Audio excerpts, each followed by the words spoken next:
together to cut down that undergrowth. Now, I'm going to be using the trimmer, but not this trimmer. This isn't going to be heavy duty enough to cut down inch round stuff. What I'm going to be using is this blade on my trimmer, so we need to take this head off and get this blade put on. Now, everybody's trimmers are made a little bit differently. Most of them have a hole someplace in the power head here that you can put a screwdriver in to stop the power head from turning or stop the shaft from turning when you take the power head off. Now, mine is here on the top side, and it's full of grass and whatnot. So what I do is I take a screw, just a regular wood screw, and thread it down in there, and that helps pull the grass and stuff up out of the hole.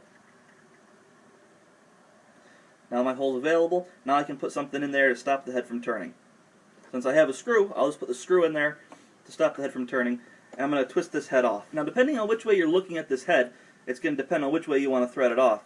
Some of them actually say right on the head which way to take it off. Mine does not, or it's worn off, one of the two. But anyway, when you're looking at it from the top side, you want to turn it counterclockwise, at least with my type of trimmer. Okay, power head is off.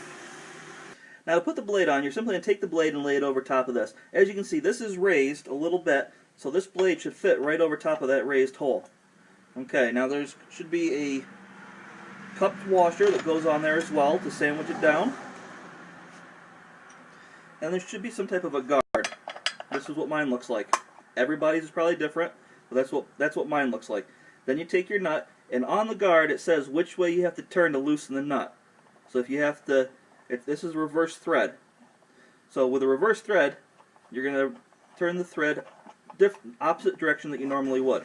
Now the reason that they do the reverse thread on this nut particularly is because you don't want to start your weed whacker up and have it spin itself apart and come apart when you're using it, especially with this blade spinning around as fast as it does.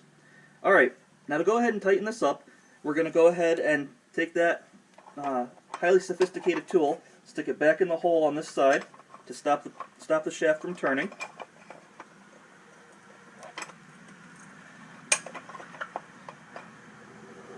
Then you're going to take your wrench, put it on the nut, and remember, your righty-tighty, lefty-loosey goes right out the window. So, follow the directions on the power head and tighten this down. And you're going to want it to be snug, not so tight that it is going to be difficult to get off, but just one hand snug. And that's it. Alright, this tool's ready to go and be used.